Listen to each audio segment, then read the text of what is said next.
નમસ્કાર મિત્રો, અદરે Kodinar police સ્ટેશનમાંથી phone આવતા જ અમે ઘટના સ્થળે પહોંચી ગયા છીએ અને ખરેખર અહીંયા પાણીમાં લાશ હોય એવું દેખાઈ રહ્યું છે.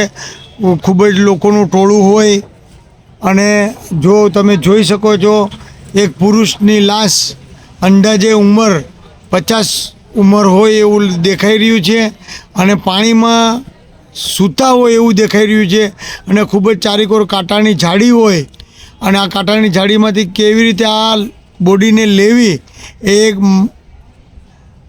બહુ ખૂબ જ મુશ્કેલ કામ છે. એટલે જીસીબીને બોલાવ્યું છે ને જીસીબી આવી ગયું છે અને જીસીબી દ્વારા આ ડેડ બોડીને કાઢવામાં આવશે અને કોડીનારના નગરપાલિકાના સભ્ય કોર્પોરેટર નરેશભાઈ ડાભી જેઓ પોતે કહે છે કે હું જીસીબીના આગલા ઉપડામાં બેસી જાઉં અને એ લાશને હું લઈ લઉં. અથવા નરેશભાઈ પોતે એ ત્યાં ઘટના સ્થળે છે અને તમે જોઈ શકો છો. નમસ્કાર મિત્રો, અત્રે કોડીનાર નજીક બૈડા ચોકડી પાસે, બૈડા ચોકડી એટલે કે અંબુજા જતા રસ્તો, ત્યાં એક પુલ છે, નાનો એવો પુલ છે. તે પુલની નીચે એક 50 થી 55 વર્ષનો પુરુષની લાશ છે. એ પાણીમાં તરે છે અને જીસીબી દ્વારા ને કાઢવામાં કોશિશ કરી રહ્યા છે. બધાય બોલતા નહીં.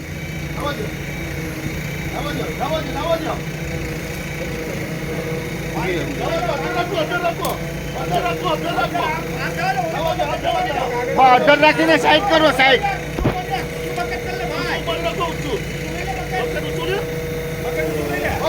હવે સાઈડમાં જવા દો. ભાઈ તો મારો નરિયો પણ આવવો જોઈએ ને.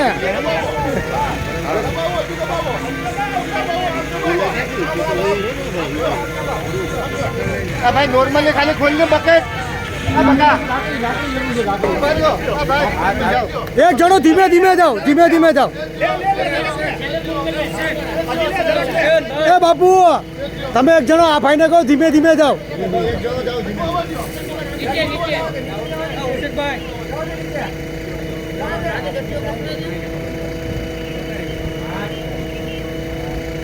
આરામથી હવે, આરામથી એને કઈ લાગે નહીં. એ બાબુ આગળ જાઓ, આગળ જાઓ બાબુ, આગળ જાઓ.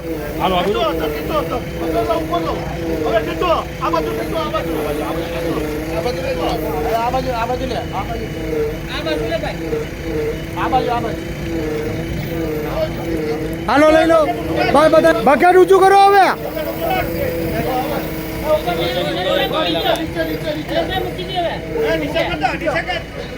મૂકી દો, તમે મૂકજો.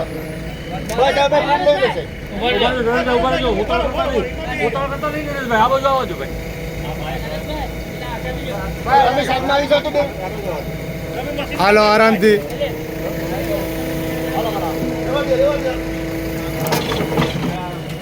બાપુ ચાલો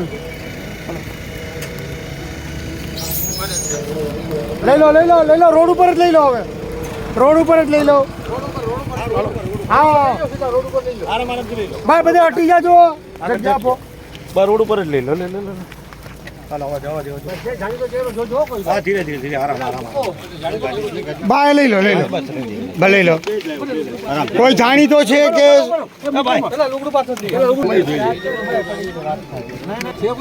ગોતડી મંગાવો? હાલો ઉપર બે કપડા લાવ્યા ને. પેલા માથું અંદર જવા દીધો.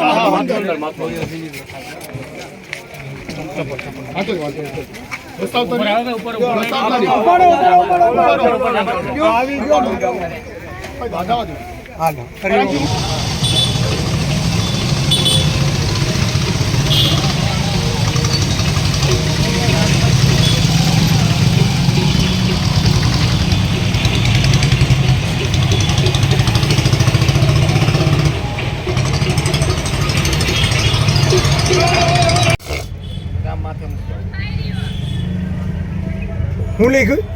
મને મેલડી દેખાય. માં મેલડી દેખાય. માતા ચામુંડા માતાજી દોરેલ છે ડાબા હાથમાં, અને ચામુંડામાં લખેલું પણ છે ચામુંડા. ના ઘડિયાળ, ઘડિયાળ બતાડો. આ ઘડિયાળ છે. ઘડિયાળ, હા. બરાબર. હાલો, હું ઓમ છે ને જય ખાલી વર્તાય, બાકીનું કઈ વર્તન. હા, ઓમ લખેલ છે. અને આધર કાંડામાં કાળો દોરો ને જય સોમનાથની લાલ દોરો છે. હા, બરાબર.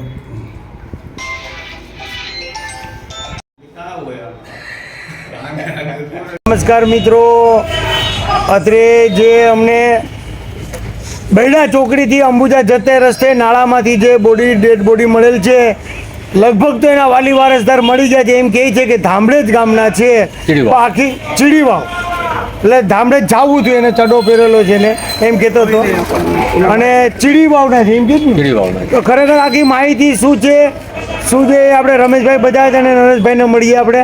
તો રમેશભાઈ શું છે ખરેખર? અમને પોલીસની ટીમે ફોન કર્યો, પોલીસ ડિપાર્ટમેન્ટે. હા. અને જયેશભાઈ જેમ કીધું, બહોળા ચોકડીથી જે અંબુજાનો રસ્તો છે ત્યાંથી અમને એક ડેડ બોડી મળી. ત્યાં એક મોડવારકાની ટીમ પણ ત્યાં આવી ગઈ હતી, અકબર બાબુ કરીને છે, અકબરભાઈ કરીને. એ પણ 6-7 જણા આવ્યા અમારી સાથે. નગરપાલિકાના કોર્પોરેટર શ્રી નરેશભાઈ ડાબી પણ અમારી સાથે છે. જયેશભાઈ મેર શ્રી હરિઓમ સેવા ટ્રસ્ટ પણ અમારી સાથે છે, અને ગુરુનાનક સેવા મંડળના મિત્રો પણ અમારી સાથે છે. અને લક્ષ્મણભાઈ ખીમાભાઈ ચાવડા અને વણકર સમાજના હોય એવી અમને માહિતી પોલીસ ખાતામાંથી મળી છે. અને ચીડીવાવથી અત્યારે એ લોકો નીકળી ગયા છે ડેડ બોડી લેવા માટે. અને એમનું પોલીસની કાર્યવાહી થયા બાદ અને પીએમ થયા બાદ આ લોકોને આ ડેડ બોડી સોંપવામાં આવશે. ના હાથમાં નિશાન, અને હાથમાં નિશાન ઓમનું નિશાન છે, અને જય માતાજી લખેલું હાથ ઉપર છે, ડાબા હાથ ઉપર જય માતાજી લખેલું છે. અને લાલ અને કાળો દોરો ડાબા હાથ જમણા હાથમાં બાંધેલો છે, અને એક ઘડિયાળ પણ બાંધેલી છે કાળા કલરની, અને ઓમ પણ લખેલું છે. આવી નિશાનીઓ છે. હવે તો પાકા સમાચાર મળી ગયા છે. કપડામાં અડધી ચડી, બ્લુ ટી શર્ટ છે ને અડધી ચડી પહેરી છે, નાઇટ ડ્રેસ પહેરેલો છે. અમને એવા સમાચાર ત્યાંથી મળ્યા કે હાલીને જવાનું કહી ગયો કે હું ધામલી જાઉં છું. અને રસ્તામાં અમને આ એક નાડું હતું, વોકડામાંથી આ લાશ અમને મળેલી હતી. આ લાશ મહા મહેનતે કાઢવામાં આવેલ છે જેસીબી દ્વારા. નરેશભાઈ જાનના જોખમે. નરેશભાઈ, કઈ ટીમ કામ લાગી આમાં? આમાં એક તો તમારી ટીમ તો છે, આપણી ટીમ, તમારી નહીં, અને ગુરુ નાનક જે ટીમ છે એ ને રમેશભાઈ બજાજ જે કે મેર ને એક આપણે મૂળ દ્વારકા ગામથી જે અકબર કરીને હોય તેની પણ ટીમ આવી હતી. તેમાં અહીંયા પણ સાથ સહકાર આપ્યો હતો, અને પોલીસ પણ સાથે હતી. નમસ્કાર મિત્રો, જે આપણે બરડા ચોકડી અંબુજા જતા રસ્તે જે નાળામાંથી જે ડેડ બોડી મળેલ છે તેમના પુત્ર આપણી પાસે જ છે. અને રાજેશભાઈ ચાવડાની સાથે આપણે વાત કરીએ કે રાજેશભાઈ ખરેખર શું હતું, પપ્પા કેટલા દિવસથી ગુમ હતા કે શું હતું, એ આપણે રાજેશભાઈ પાસેથી જાણીએ. મારું નામ ચાવડા રાજેશભાઈ લક્ષ્મણભાઈ છે. હા. હું રહેવાસી સીડીવાવનો છું. હા. અને આ જે તમારા પપ્પા છે આજે મૃત્યુ હાલતમાં મળ્યા છે બરડા ચોકડી પછી અંબુજા રોડ ઉપર જતા જે રસ્તામાં નાળું આવે એ નાળામાં એમની બોડી પડી હતી. એ કેટલા ટાઈમથી તમારાથી અલગ રહેતા હતા?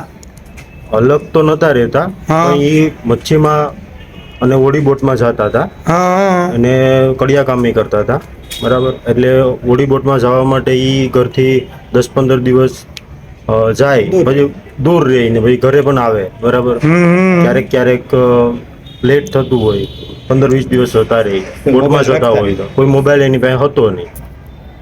ને મને હમણાં કલાક પહેલા જ જાણ થઈ આ બાબતની. એટલે મૂળ ધામડે જ રહેતા? એ ધામડે જઈ રહેતા અને ચડીવાવી રહેતા. જેને ટાઈમ મળી જાય તો એ ચડીવાવી આવતા રહેતા.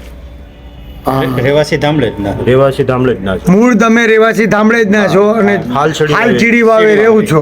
અને પપ્પા જે મચ્છીનું કામ કરે. એટલે ને માથાના ભાગમાં ઈજા છે. માથાના ભાગમાં ઈજા થયેલી છે.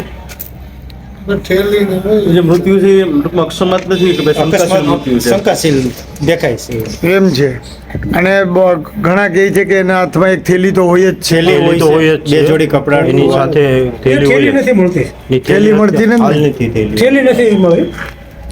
હા, થેલી હોય, બે જોડી કપડા થેલી હોય એમ ને. હા, થેલી સિવાય કોઈ દી ન હોય. આ બાબતે ટૂંકમાં શું છે કે સંપૂર્ણ તપાસ થાય બરાબર અને હા, પોલીસ ત્યાં ડિપાર્ટમેન્ટ વાળા તપાસ થાય, તપાસ પોલીસ થાય તો ખરેખર આ મૃત્યુનું કારણ શું છે આપણે જાણીએ કે સત્ય બહાર આવે એમ કે આ અમારા કાકા છે ત્યાં એને કોઈ સાથે કોઈ વાદ વિવાદ ક્યારે હોતો નથી પણ ખરેખર આ જે એની ડેડ બોડી જોતા શંકાશીલ લાગે છે ખરેખર મૃત્યુનું કારણ કંઈક બીજું જ છે કંઈક એટલે ખાસ અમે પોલીસ સાહેબશ્રીને એસપી સાહેબને ખાસ ટૂંકમાં અમારી માંગણી છે રજૂઆત. કે આમને ખરેખર ખરી તપાસ કરીને જે કંઈ પણ હોય તે સામે આવે પાછી એવડી આવી સામે પરિવારની બધાની વિનંતી છે.